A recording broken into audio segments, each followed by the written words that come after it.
backlinks are either expensive, or we have to do this whole campaign, we have to get out, or we have to pay for it, right? So there's all this effort, whereas internal linking is a lever you can perfectly control yourself. I mean, I think internal linking is probably almost more important than backlinks or external linking, right? At the end of the day, the internal link optimization above, say, the title tag, in ranking factors.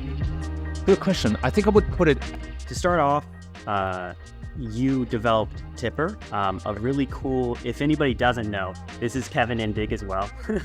We're kind of just doing a conversation, thing, and he's, he was a director at Shopify, Atlassian, a lot of companies, and now you're doing a lot of growth advising for in angel investing. So just all kinds of cool stuff. But originally you developed this concept of the TIPR model, and a lot of SEOs love it. I mean, I've been talking to a lot of SEOs, and they find a lot of use in it, whether just from an analysis standpoint, you really get an idea what TIPR is from like a layman's perspective. You see all the internal links coming into the website and going out of it. So it's an internal link graph of your total website. And this gives you a really cool perspective from an SEO. So what's the story of TIPR? How did you kind of first use that? Yeah, sure. So thanks for the introduction. And the reason you already mentioned it, the way that TIPR came to be is actually more or less an accident. I was working at Atlassian. It was one of our first SEO hires, and Atlassian is a pretty big company with a wide product portfolio. And one of the assets that Atlassian owns is an app marketplace for all of its products, right? So you can install apps for Confluence, Jira, Trello, and that marketplace has a couple 100 million in GMV. So it's fairly big. These are real companies that are built on apps for Atlassian's products. And so we wanted to leverage more organic search or more SEO for the marketplace. At some point in time, marketplaces typically are very prone to grow through SEO. And so we did a lot of analysis and investigation, and we realized that there was one fundamental problem that held the marketplace back. So long story short, we did like all this auditing and all this data crunching and digging. And eventually we realized that we're actually wasting Google's resources big time on some of our pages. So the kind of TLDR here is we realized that every app has a separate page for every version of the app. And some versions, some apps go through, like a new version every month, right? So they grow and evolve very quickly. And that led to a lot of links from the app overview page to all of the different versions with lots of thin content or duplicate content or just, like a lot of fluff. And we were able to see in our log files, in our server log files, that Google would regularly get lost in these pages and would stop crawling. And we were also seeing a trend that the more the marketplace grew, the less Google would crawl it. Simply because Google came to the marketplace and saw, okay, all the relevant stuff, I'm clicking like 13 layers deep. And once we fixed that, we saw massive traffic gains. I think if I remember right on top of my head, it was like 160% of traffic increase over 12 months. I have the right number in the blog article that wrote about that. And from that came this whole idea of TIPR, because what we realized is a couple of things. One is, of course, when a household with Google's crawl resources, even they're limited, right? So you have to think about crawl budget, and internal link optimization is the key driver to crawl budget. But we also realized that the internal link graph that we get from only looking at our internal links was incomplete, right? So one thing that came out of the data crunching is we realized, oh man, some of these app versions actually get really good backlinks, right? So there's this huge dissonance or imbalance between all these different app pages and app versions. And we realized that we have to include backlinks in our internal link graph to actually get an accurate picture. And to just take a step back, it really goes to say that, the app is the web is a big ecosystem, right? And just looking at pages in a domain is an incomplete picture. You need to take into account that these pages get backlinks from other sites as well. So we can talk about how to do that best in a second. We also saw that there's a strong correlation between crawl rate and internal links, right? So the more we cleaned our internal link structure up and the more fluff we removed in terms of pages, the more often Google will actually come around and see is there something new. And that makes a lot of sense, right? Google wants to crawl the most popular pages on the web as much as possible to see if they change or, just to stay up to date. And then another important concept that I wouldn't say discovered, but that we validated in this process was this idea of CheiRank. So I'm going to keep that very short. Interesting. And real quick, I do want to mention we have Emery Rowland here too. And so Emery mentioned too that he really likes the idea of CheiRank. Is it CheiRank? CheiRank, yeah. CheiRank. Cool. So explain that a little bit too. Sure. So CheiRank is this like old concept that has gotten lost a little bit in the conversation. Every SEO knows PageRank, right? And PageRank is basically in essence, the popularity of a page based on how many other pages link to it. In a nutshell, there's obviously a lot of nuance. There's evolution of the concept, right? It's not how Google uses it anymore is, probably 50 times better. But the old school version, the first car was basically PageRank, where the popularity is determined by the number of incoming links. And PageRank, if you, in a mathematical perspective, PageRank is a vector, and every vector has an eigenvector, which is basically the inversion of PageRank, and that is CheiRank, right? CheiRank is the inversion or the opposite PageRank. Yeah. And the way to express it in simple terms is how communicative a node is within a network. And that's still very technical. So in a very simple term, how often does a page link out to other pages relative to the rest of the pages in a corpus? And the corpus is typically a domain, right? Yeah. So you can simplify it by just saying, okay, listen, PageRank is incoming links, CheiRank is outgoing links. Yeah. It is not the exact same, but it's enough overlap to make it, actionable and simplify it. Yeah, that makes sense. I went on the Wikipedia page for an eigenvector, and it lost me real quick. The math is brutal. Yeah, it really is. I don't touch that. But the number, I assume that like in a centralized linking structure, you would want less links on the page that is, the target page, so to speak, less links out. Does that make sense? Yes. Generally, yes. And now it's getting like a little nuanced, right? So now is the question: how do you actually apply that? And I thanks Emery for pushing us in this direction. And so the challenge is, right, that all these things are relative. They're relative to how many links are on the page, how many, and when I'm saying that, I mean how many outgoing links are on the page, and how many incoming links are pointing at the page. Yeah. So one of the big imbalances that we found at Last Instance Marketplace is that some pages had a lot of outgoing links but few incoming links, and that meant that they were they were giving link equity away like billionaires, but they actually had no money, right? Like it's very very temporary. About FTX and SBF. That's kind of what happened, right? Like somebody who didn't have money gave a lot away. Yes. Even though you kind of want to have a balance, right, if you will. So I kind of want to have what I call the Robinhood principle, where somebody takes money from the rich and gives it to the poor, and creates a little more balance. Mm-hmm. And so the way that I would, to make that actionable to approach that is, if you have a model and you use a spreadsheet to reflect that model, then you want to look at URLs or your URLs or your pages.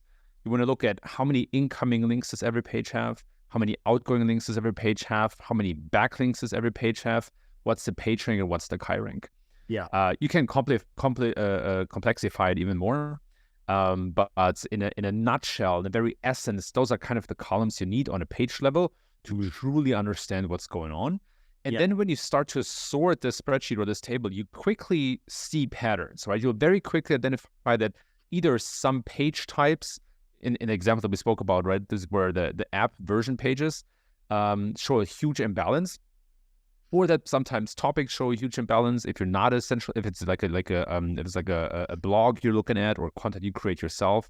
So then you get into the nitty gritty, and it's all about pattern recognition from there. Yeah. So I do want to take a small step back as well.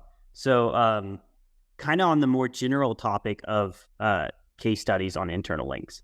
And so you have this really great model of TIPR, and I think a lot of SEOs and professionals are using it to analyze at a high level, because you really do, you need to see the in links, the out links, and the backlinks, so how is the link structure in general working? But you have, a couple things in that I want to explore. And one of those is the general question, like, does internal link optimization work? Like, how much does it count? And what kind of websites does it work on?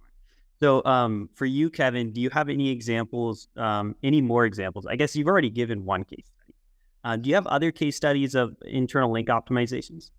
Yeah, for sure.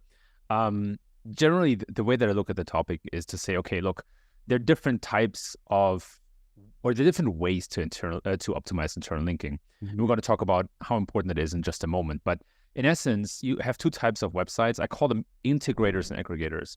Yeah. And the difference between them is who creates the content. Integrators are in a situation where the company has to create the content itself, right? It's marketers who hires writers, and they create blog content, landing pages, lead generation tools, content hubs, those kind of things. And then aggregators are often marketplaces, and they can scale SEO with either user-generated content or with product inventory in the case of e-commerce. Mm-hmm. And those two are fundamentally different. And so is the way to, or the approach to optimize internal linking. The integrators who create content themselves, they obviously place a lot of the links manually. There are some link modules that they can work with.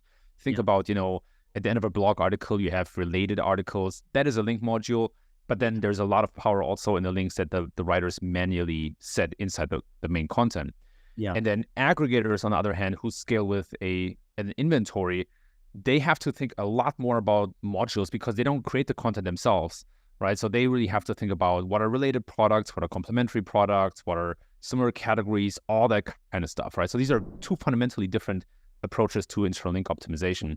Very interesting. Yeah. Because I have seen, a later question I'm fascinated by is that sort of contextual link versus module. Because like, as you mentioned, there's a lot of related articles, modules. In e-commerce, I read a case study by Search Pilot where they added subcategories to higher level categories, right? So it's another sort of programmatic way where you can add the parent and the lower level category.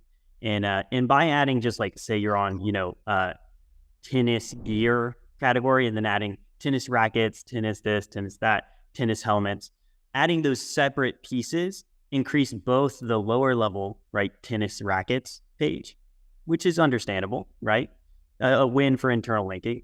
And then also the top level one, so the tennis gear, because you're actually presenting more usability and more interest for that page for users to engage with.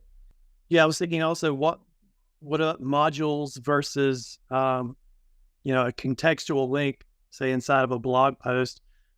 I would tend to think that like a contextual link in a blog post would be more powerful than one from a module, because the module is going to have all the other pages with that module linking around and siphoning off that CheiRank. Or what do you think, Kevin? Do you think that module links versus contextual links? Do you think contextual links are more powerful?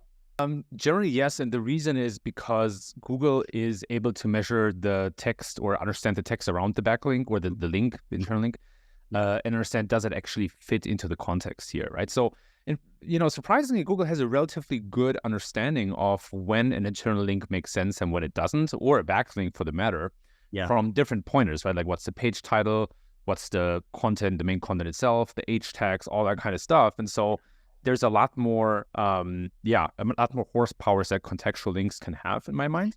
And yet at the same time, not everybody can, right? Like, I think for aggregators, I think the link modules still make sense and are useful. But I also agree that the in-body contextual links are probably more powerful. And you see that from, large sites that do aggregator SEO fairly well, like a Wayfair, for example, or there are plenty of other examples. They all have on their category pages, at the bottom or the top, they have some text, and a lot of times they have links, and these links are very, very important. Oh, wow. That's a really cool case, because, you can do a similar thing to what that case study I mentioned did, but with contextual links by adding content. Exactly. The power of link modules is that you can make broad, vast changes very, very quickly by just giving every page, a little something. And the challenge really in SEO is to forecast and simulate that. Most sites cannot, or for various reasons, don't make a copy of the website on a sandbox and then see what happens when they add a link module, even though that kind of would be the optimal case, but of course comes with like massive dependencies and needed resources and all that kind of stuff. But there's also like a little bit of a execution problem here that you don't really have when you set contextual links, right? But this is like a general very interesting problem. Is this like projection and simulation of internal linking? Yeah, definitely. Very, very true. Because it is more difficult. It's more resources. I mean, plain and simple. If you're trying to add internal links across, some of these news websites, for example, can have thousands of articles. So what are your thoughts on kind of contextual links at scale? Like, should people be worrying too much about, they have all this old blog content? Should they go through it and optimize internal links? Like, when do you kind of put a stop to that? Like, it's too much time. Yeah, it's a good question, Patrick. Generally, I found that internal linking is a strong lever, and it is even stronger for sites that already have a very strong link profile in general, right? So at Shopify, for example, to make that precise, we could, with just placing 10 to 20 internal links to a page, we could significantly move the needle. That was often a challenge and a problem. Part of that is because Shopify has a very strong backlink profile, but also Shopify has a lot of pages. And so it's getting harder and harder for Google to understand what the most important ones are, what the priority is, crawl depth, crawling old pages and all that kind of stuff, right? So part of internal link optimization is not just distributing link equity. Part is also helping Google understand, kind of recrawl or find older content in old pages, right? So it's like a new dimension that we haven't spoken about yet, that internal linking is also relevant for. So the larger a site grows and the more authoritative it is, the more you have to think about stuff like, hey, how do I keep all of this together and don't just keep all of Google's attention on the new stuff? Yeah, definitely. Yeah, that makes complete sense to me, especially with those large sites. I was even working on a site pretty small, just like a few hundred pages, but by adding blog links between pages, it indexed like a bunch of blog content that barely was linked. It had like one or two internal links. And so I did get a pretty good traffic increase within the blog. So yeah, I think giving that like priority and helping with crawling is a huge part of it as well. Totally. So like you also asked me earlier, like how important is internal linking, right? And so it's like, like very subjectively, anecdotally, just like my personal take on this from my experience is that I would say it's up there together with, title optimization, backlinks, and content optimization, which content optimization is very, very broad, right? Like, right. But let's just say like content quality and all that kind of stuff. So I think in my mind, it's probably one of the top 5 ranking signals you can provide for Google. So I think it's very important. Yeah. And it also always depends, like, what level a site is at, how much they have done, what the situation is. These are moving targets, but I think it's one of the most important rank signals. And I would even go as far as saying that, for aggregators, I think internal linking is probably almost more important than backlinks or external linking, right? At the end of the day, I would say that to a certain level, a link is a link. And what a lot of SEOs miss is that an internal link is still a hyperlink. It still has power. It still helps Google to understand what's the popularity, what's the relevance, what is this about? And that is multiplied the more internal links you have, and aggregators tend to have a lot more internal links than backlinks, or like actually, I think I stick to that statement actually. So it's generally undervalued in my opinion, especially for aggregators. Mm-hmm. So would you generally put internal link optimization above, say, the title tag, in ranking factors? Good question. I think I would put it after the title tag. I still think the title tag has an immense power, and it's kind of one of the first touch points that users have with a website a lot of times. So there is the title tag, like, not only helps to determine the overall relevance of a document or a web page, but it's also, it has to be kind of click enticing or click worthy, right? Or sometimes maybe clickbaity. So I would put it after, but not far away, if that makes sense. Gotcha. I work with some some sites that are smaller sites, and I think I would say, I don't know if we're trying to do a centralized structure, but we're usually trying to point people towards a money page or whatever you want to call it. A couple of them, a service page maybe. Yeah, I think a lot of people are doing that too, like local SEO, right? Mostly you have like 100 pages, if even that. Yeah, and I'm just kind of trying to think about how much time should I spend on this for like Patrick said, 100-page site that is from a service company, or that has a product like an app, small app or something. And I'm thinking also the importance of inbound links from other sites is a big factor, obviously, for a small site.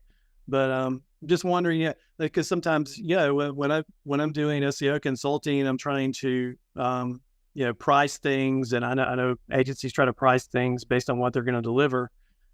So, how much should, thinking how much should I focus on internal links for smaller sites, like that? How much does it matter, I guess? Yeah. Actual results. Trying to figure that out. If you have any thoughts on that, I'd love to hear. Yeah, it's a great question. At the end of the day, there are a lot of theoretical concepts, and they're amazing and exciting, but at the end of the day, right, you need to be practical, need to drive results. So the way I would determine that is if the site ranks for its target keywords. That to me, like, every system has to be optimized for something, right? And ideally, in SEO, you want to optimize for things like ranks, click-through rate, which then turns into organic traffic and revenue. Right, but in this case, I would say, okay, is this site ranking for its target keywords?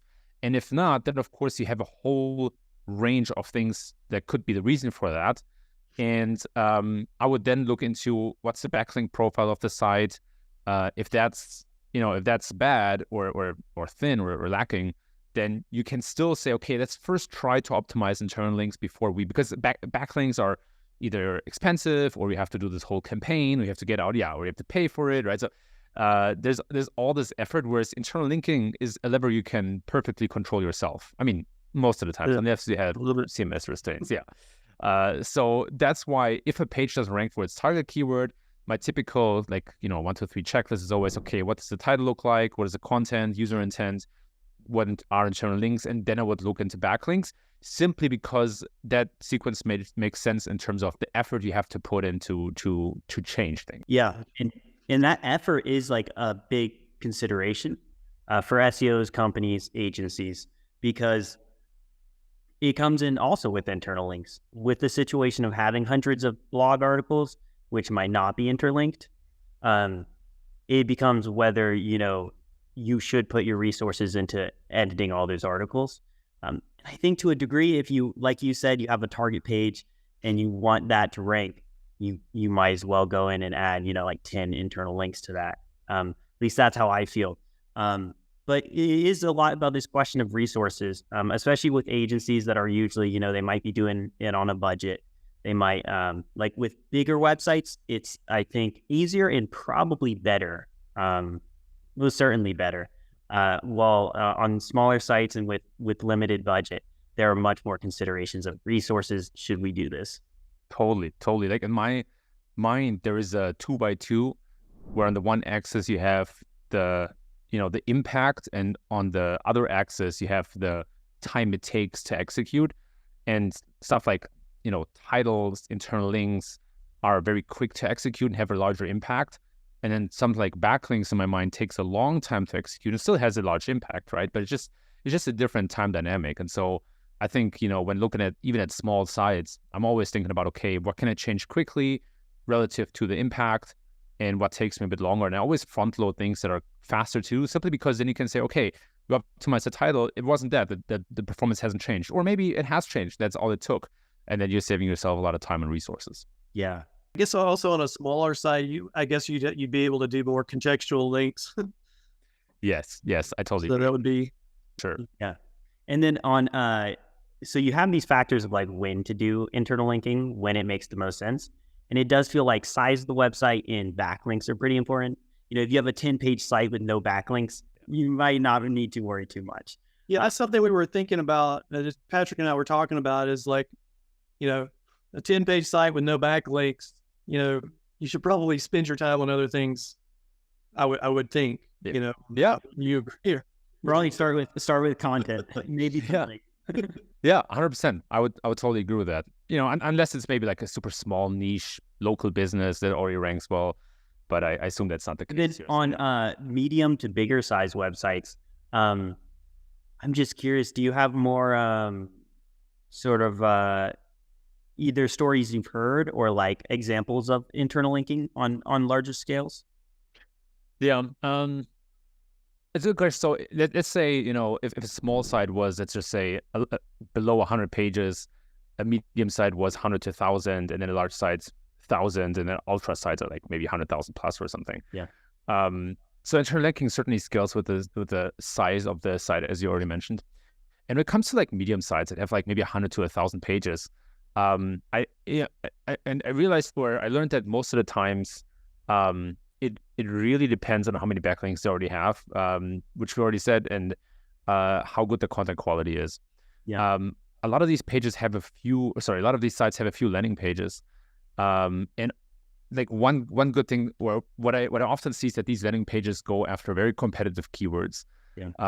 And these sites are typically in like this size bucket where it's tough, right? They're not small, they're not huge, so they have to kind of either scale their size and just get more meat around the bone, or they just have to build a lot of backlinks. But I also found that if they build a lot of backlinks, the internal linking has to be tight as well. So, that all goes to say is, for these medium sites, I think it's important to understand which pages need the most internal and external links, and how can you do that in a manner that it feels that it makes sense for users, that it feels natural, and it's not kind of over-optimized.